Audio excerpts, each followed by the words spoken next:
जय हिंद फ्रेंड्स, मेरा नाम अजीत सिंह और आप मेरा यूट्यूब चैनल देख रहे हैं दद्दा की खरी खरी। तब पिछले वीडियो में मैंने पंजाब की प्राइवेट एजुकेशन, प्राइवेट स्कूल्स के ऊपर एक वीडियो बनाया कि किस प्रकार आम आदमी के सो कॉल्ड कार्यकर्ता, उसमें कुछ किसान आगू भी जबरदस्ती के नेता बने हुए आके स्कूलों में गेट पे धरने दे रहे हैं, स्कूल के अंदर घुस के जो है अराजकता फैला रहे हैं, उत्पात कर रहे हैं, पेरेंट्स को बोल रहे हैं तो आपकी फीसें मत दो, फीसें मत दो, ये स्कूल लूटते हैं। इस पे हम विचार विमर्श कर रहे हैं। तब पेरेंट्स का ये एटीट्यूड है कि 2 साल से जब तक बच्चे घरों में थे और लॉकडाउन कोविड के कारण जो है स्कूल्स बंद थे, पेरेंट्स बेचारे अक गए, परेशान हो गए हो। जब स्कूल खुले ना तो उन्होंने कहा शुक्र है स्कूल खुले, अब बच्चे कम से कम स्कूल तो जाएंगे। तो उनको एक तो पर्सनल, पेरेंट्स को भी बेचारे को 4-5 घंटे की फुर्सत मिल जाती है जब बच्चा स्कूल में होता है।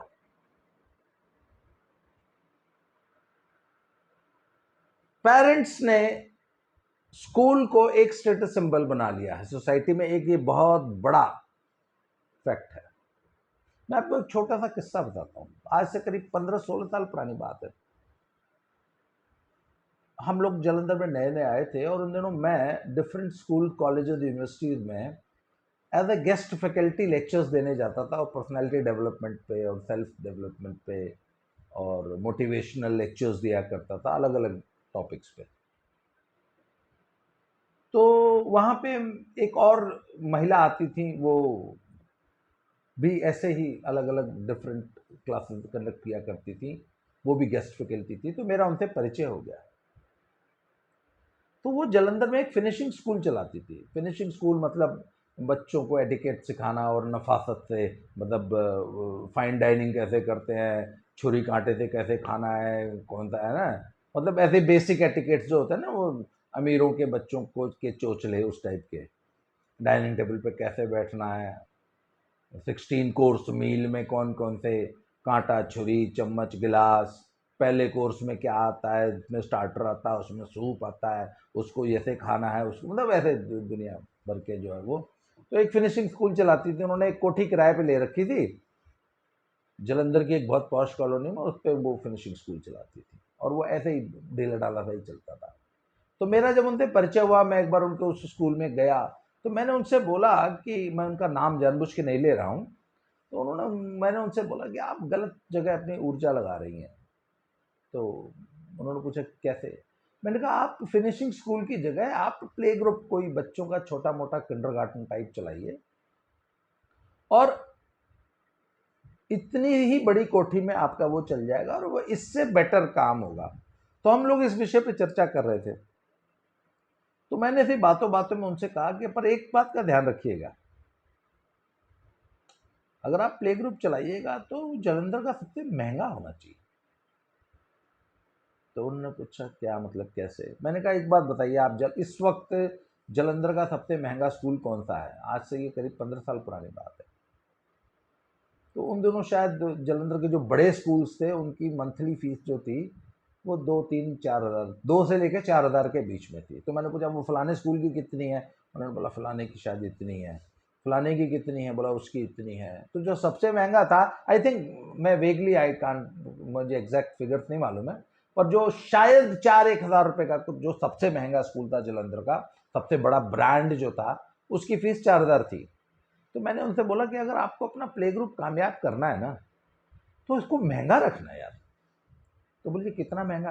कहते हैं अगर ये 4 हज़ार लेता है ना सबसे महंगा स्कूल, तो आप इसको 5 हज़ार रखना, तब आपका स्कूल चलेगा। अगर आपने सस्ता चलाया तो पिट जाएगा। तो उन्होंने कहा 5 हज़ार? मैंने कहा नहीं, बल्कि 5 नहीं, आप इसको, इसकी फीस 6 हज़ार रखना। वो कहती 6 हज़ार? थोड़ी देर बाद मैंने कहा कि नहीं, 6 हज़ार भी नहीं, आप इसकी फीस रखना 10 हज़ार रुपये महीना। यार 15 साल पुरानी बात है, मैं आपको एकदम ट्रू स्टोरी बता रहा हूँ। तो उन्होंने मेरी तरफ ऐसे करके देखा, उसने बोला अजीत, आई यू श्योर? उनको लगा कि ये बंदा ना यहाँ वेला बैठा मेरी खिंचाई कर रहा है। मैं कहा no no no, I am serious. तो उन्होंने पूछा यार 10 हज़ार रुपये फीस, जबकि बाकी बड़े स्कूल की फीस 4 हज़ार है, हम 10 हज़ार लें? तो मैंने बोला जी आप एक बात बताओ ना, सस्ता स्कूल चलाओगे तो 100 बच्चे रखोगी तब जाके आपका ब्रेक इवन होगा।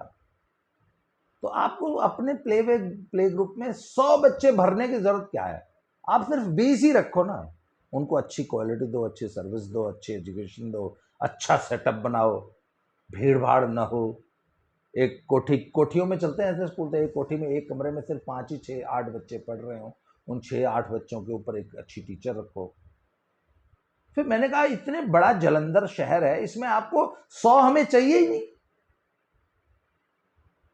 आप सिर्फ 20-30 बच्चों का चलाओ। तो इतने बड़े जालंधर शहर में क्या आपको 20 भी लेडीज नहीं मिलेंगी जो अपने लाडले राजे बेटे को की ब्रांडेड एजुकेशन पे 10,000 रुपये महीना खर्च दें?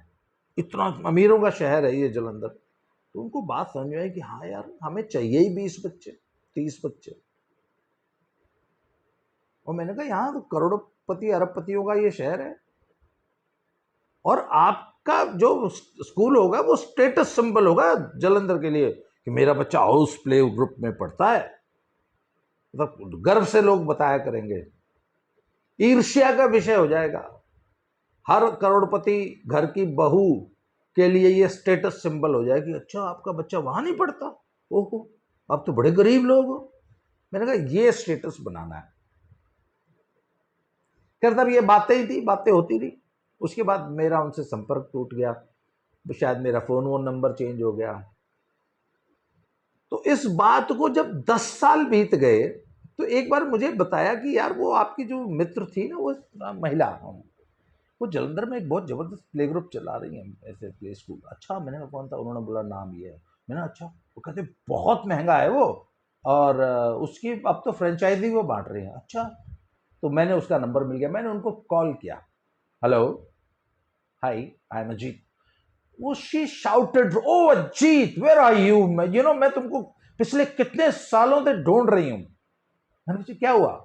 क्या Ajit, do you remember we had this conversation long way back in this year? मैंने कहा yes yes I very well remember it. I still remember each and every word of mine. कहते you know I'm running a school. मैंने कहा that's why I called you. तभी तो मैंने आपको call किया है. I knew about it. Oh, I heard. मैंने कहा congratulations, I heard you are doing very well. कहते yes I'm doing very well. But Ajit, I'm really thankful to you. उस वक्त जब आपने मुझे ये सलाह दी थी तो मुझे विश्वास नहीं हुआ था।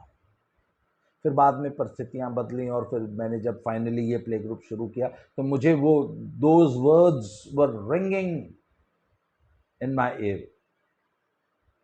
मेरे वो दिमाग में वो बातें आपकी गूंज रही थी और मैंने सचमुच 10,000 रुपये महीना फीस रखी है।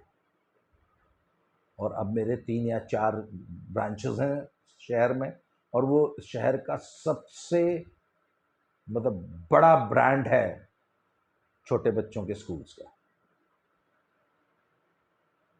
And she runs a wonderful beautiful school, no doubt about it. तो she was a very stylish, बहुत ही इंटेलिजेंट लेडी थी वो। और मुझे मालूम था कि वो जो काम करेगी बहुत बेहतरीन ही करेंगी, कर रही हैं वो। पर इसके पीछे पेरेंट्स की एक मेंटालिटी है। उनका बच्चा स्कूल में पढ़ने आता है, पर इससे ज्यादा इंपॉर्टेंट चीज है कि इनके लिए वो स्टेटस सिंबल होना चाहिए। लोगों को बताने में गर्व महसूस होना चाहिए कि मेरा बच्चा उस स्कूल में पढ़ने जाता है। इतना महंगा स्कूल है वो, इतनी फीस है उसकी, बड़ी मुश्किल से एडमिशन होता है। 3 साल पहले रजिस्ट्रेशन कराया था मैंने, अभी जब मैंने कंसीव किया था मैंने तभी इस स्कूल में रजिस्ट्रेशन करा दिया था, तब जाके बड़ी मुश्किल से मुझे इसमें सीट मिली है। इस प्रकार का मतलब ये गर्व की बात होनी चाहिए। ऐसा ब्रांड, ऐसा स्कूल, ऐसा सेटअप पेरेंट्स को चाहिए। स्कूल्स में आप देख लीजिए, हमारे यहाँ एक कैम्ब्रिज इंटरनेशनल नाम की एक संस्था है, उसकी बहुत सारी उससे मिलती जुलती संस्थाएं हैं। उनकी अब बिल्डिंग देख लीजिए, 5 स्टार 7 स्टार होटल फेल है सर। उनका रिसेप्शन देख लीजिए, जितने में किसी छोटे कस्बे में एक ठीक ठाक स्कूल होता है उतना बड़ा तो उनका रिसेप्शन है। उनके रिसेप्शन में 8-10 एकदम फिल्म स्टार लुक्स वाली रिसेप्शनिस्ट जो है वो आपको स्वागत करने के लिए तत्पर रहती हैं। पूरा एकदम मतलब आपको जाके लगेगा कि आप किसी होटल में आ गए। उनकी लॉबी ऐसी है जैसे किसी 7 स्टार होटल की लॉबी। उनको वही सारी फैसिलिटीज चाहिए। उस स्कूल में इटालियन मार्बल लगा है, सेंट्रली एयर कंडीशन स्कूल है, हर क्लास जो है वो एयर कंडीशन है, बसेस एयर कंडीशन है। उस स्कूल की दाइयां भी फर फर अंग्रेजी बोलती हैं। तो जब आपको सब इस टाइप का सेटअप चाहिए, इस टाइप का स्टेटस चाहिए, इस टाइप की फैसिलिटीज चाहिए, इतना बड़ा नाम चाहिए, 100 करोड़ का प्रोजेक्ट है वो स्कूल का, तो स्कूल फिर पैसे तो लेगा। सरकारी स्कूल में आप भेजेंगे नहीं, सरकारी स्कूल में आपकी नाक कट जाएगी साहब। अगर आपका बच्चा आज सरकारी स्कूल में पढ़ता है तो आपके लिए तो डूब मरने की बात है। आप कैसे समाज में मुंह दिखाएंगी, हाय आपका बच्चा सरकारी स्कूल में पढ़ता है। तो आपको सरकारी स्कूल में अपना बच्चा पढ़ाना नहीं।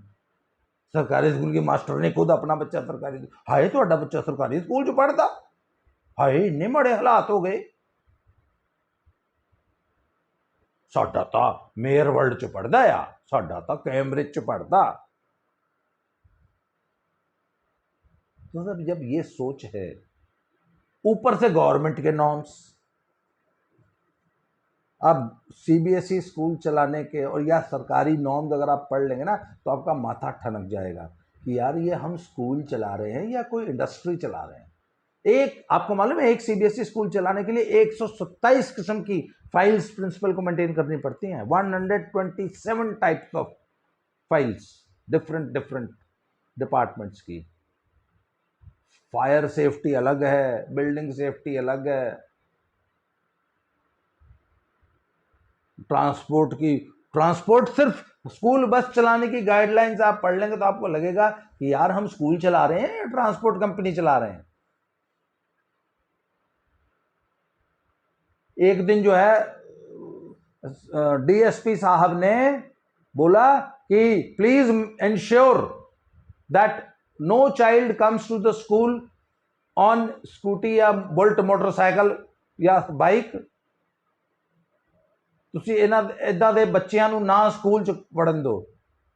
तो मेरी वाइफ थी, मैंने कहा डीएसपी साहब वो बच्चे सड़क से ही तो आते होंगे ना, तो आप अपनी ट्रैफिक पुलिस पे खड़ा करो, वहां चलान करो।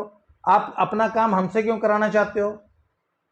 भाई 18 साल का बच्चा बिना लाइसेंस के स्कूटी चला के लड़की स्कूल आ रही है 8वीं क्लास की, आप चाहते हो ना आए, तो आप मेरे ऊपर ये अपनी जिम्मेवारी क्यों लाद रहे हो? मैं प्रिंसिपल हूं, मैं ट्रैफिक पुलिस थोड़ी ना हूं। ये काम तो ट्रैफिक पुलिस का है ना। भाई 13 साल 14 साल की लड़की स्कूटी क्यों चला रही है? आप चाहते हो ना चलाए। पुलिस महकमा आपके पास है, ट्रैफिक पुलिस आपकी है, पर आप चाहते हो कि प्रिंसिपल ये काम करे। प्रिंसिपल क्यों करेगी? मुझे और कोई काम नहीं है क्या? क्योंकि आपके देश में नियम है कि 18 साल का बच्चा, 18 साल से छोटा जो है उसको ड्राइविंग लाइसेंस नहीं मिल सकता। जिसको ड्राइविंग लाइसेंस नहीं मिल सकता वो बाइक या स्कूटी चला के स्कूल नहीं आ सकता। 18 साल का जैसे ही होता है अगले दिन वो देश की सरकार भी चुन सकता है और ड्राइविंग लाइसेंस भी ले सकता है और दारू भी पी सकता है खरीद के। 17.5 साल का बच्चा जो है स्कूटी नहीं चलाएगा। फैक्ट ये है कि स्कूल चलाने के लिए अगर बच्चा अपने साधन से आता है तो उसके लिए स्कूल में पढ़ना बहुत कन्वीनियंट हो जाता है, बहुत सस्ता हो जाता है। आजकल के बच्चे स्कूल के बाद ट्यूशन जाते हैं, पता नहीं कहाँ कहाँ, उनकी क्या क्या प्रॉब्लम्स होती हैं। तो एक बच्ची अगर 12, 13, 14 साल की है, वो अच्छी तरह स्कूटी चला रही है, उसको चलाने तो अपने अपने रेगुलेशंस में, अपने नियमों में परिवर्तन कीजिए। जो 18 साल का है वो स्कूली बच्चों के लिए कुछ स्पेसिफिक गाड़ियों के लिए उसको कम कीजिए। पर नहीं, सरकार चाहती है कि वो काम भी प्रिंसिपल करे। प्रिंसिपल पढ़ाना लिखाना और अपना स्कूल का मैनेजमेंट छोड़ के सबसे पहले सबका ड्राइविंग लाइसेंस चेक करे। तो दिस इज द एटीट्यूड। ऐसे एटीट्यूड में आप पेरेंट्स, जबकि पेरेंट चाहता है कि हमको ज्यादा से ज्यादा सुविधा स्कूल प्रदान करे। आम आदमी पार्टी का कार्यकर्ता, सो कॉल्ड कार्यकर्ता, स्कूल के गेट पे धरना दे रहा है कि फीस नहीं लेने देंगे।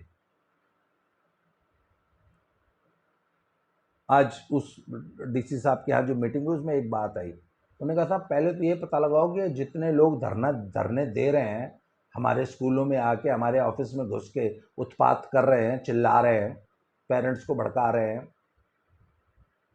उनके बच्चे वाकई हमारे स्कूल में पढ़ते हैं क्या, या किसी स्कूल में पढ़ते हैं? एज अ पेरेंट उनकी क्या आकांक्षाएं हैं? आम आदमी पार्टी के नेता के रूप में तो वो चाहे जो कह रहे हैं, वो खुद भी तो पेरेंट्स हैं, वो क्या चाहते हैं? हमारा पेरेंट तो बहुत खुश है हमारी व्यवस्था से। सुप्रीम कोर्ट की गाइडलाइन है, गवर्नमेंट की गाइडलाइंस हैं कि आप कितनी फीस लोगे, कितनी फीस आप ले सकते हैं, आपका क्या इंफ्रास्ट्रक्चर है, क्या आप सुविधाएं दे रहे हैं, उस सुविधा के हिसाब से आपको फीस चार्ज करने का हक है। ये सुप्रीम कोर्ट ने गाइडलाइन दी है, स्कूल्स उस गाइडलाइन से चल रहे हैं, पेरेंट खुश है। और भैया जिसको महंगा लगता है वो सरकारी स्कूल खुले है ना, वहां चले जाओ, खिचड़ी भी खाने को मिलेगी, फ्री में यूनिफॉर्म भी मिलेगी, फ्री में किताबें मिलेंगी, खिचड़ी भी मिलेगी।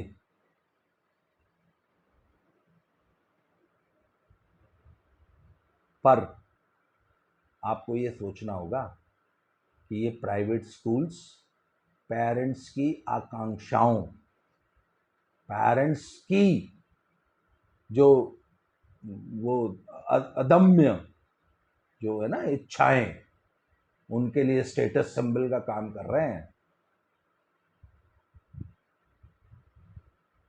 और ये समाज ने ही इस सिस्टम को पैदा होने का मौका दिया, इस सिस्टम को यहां तक पहुंचाया और इस सिस्टम को और ज्यादा आगे बढ़ा रहे हैं। जरा अपने अंदर झांक के देखिएगा ये सिस्टम क्यों पनप रहा है, और इस सिस्टम को इस तरीके से पनपाने में आपका कितना बड़ा रोल है, आपका खुद का। प्राइवेट स्कूल्स को दोष देना बहुत आसान है, पर पेरेंट बन के सोचिए कि क्या आम आदमी पार्टी वाले ये जो एजुटेशन उन्होंने आज शुरू किया है पंजाब में, क्या ये उचित है? क्या ये एनार्की नहीं है? क्या ये अराजकता नहीं है? क्या समाज ऐसे ही चलेगा कि कुछ लोग मुंह उठा के कहीं पर भी धरना देके बैठ जाएंगे, कहीं भी अपनी बात मनवाने के लिए जोर ज़बरदस्ती करेंगे? इस विषय पे विमर्श यूं ही चलता रहेगा। आज के लिए इतना ही इस विषय में। अगले विषय में ऐसे ही किसी टॉपिक से फिर से मिलते हैं। बहुत बहुत धन्यवाद। Thank you very much.